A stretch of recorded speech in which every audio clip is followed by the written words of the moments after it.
Madam Speaker, we gather on this floor at a time just a few moments after the United States Senate has passed by a sufficient majority a spending bill, which the intention of which is to stimulate this economy.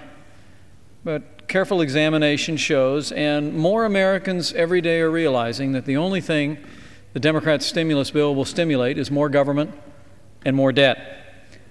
Let me say emphatically, House Republicans know two things to a certainty. Number one, we are in a recession. American families are hurting. Millions have lost their jobs, and millions more worry that they'll be next.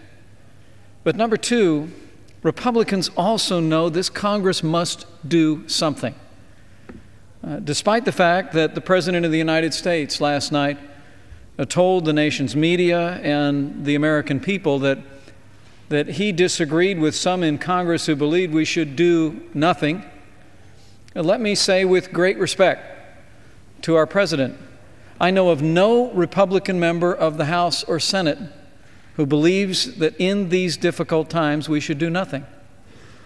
I'd be prepared to stand corrected if the administration would like to provide names, but a casual survey of Republican members of the House and the Senate should instruct the American people that Republicans believe we should do something, but we also believe we should take time to get it right, that we should create a stimulus bill that is not, as the bills that have passed the House and Senate now are, a stimulus bill that actually is not a long laundry list of worn-out liberal spending priorities, but actually is at its center a bill that will give working families and small businesses more of their hard-earned dollars to spend.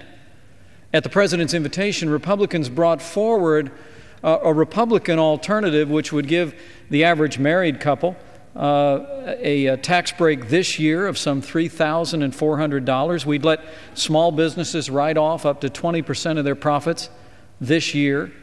This kind of tax relief, Madam Speaker, is precisely the kind of tax relief that John F. Kennedy advanced to stave off an economic downturn in the 60s. It's what Ronald Reagan did to turn back an even more serious recession in the early 1980s.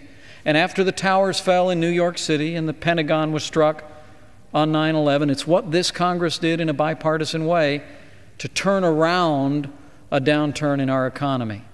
Tax relief, when combined with some modest investment in infrastructure that I believe Republicans in the main would support, is precisely the kind of stimulus that the American people want to see happen. And it is not what is passed out of the House or Senate. But I rise today with a hopeful note that after some tough partisan rhetoric in recent days, this Congress, now with a conference committee, will come together and will again embrace President Obama's call for bipartisan input on this bill. You know, conference committees, for people looking in, are really the time when the House and Senate reconcile differences, but sometimes they can be a fresh start in legislation. And our hope is that now we'll be able to bring forward these time-honored, time-tested methods for growing our economy. And I believe the American people are with us. Yesterday in Indiana, I held a town hall meeting, a little bit south of where the President was. 300 Hoosiers gathered at Donner Center in Columbus, Indiana yesterday.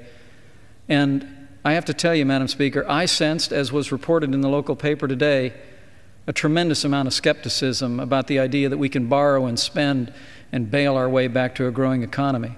There was tremendous support in that room for tax relief for small businesses and working families. But a little girl named Hillary rose and touched my heart.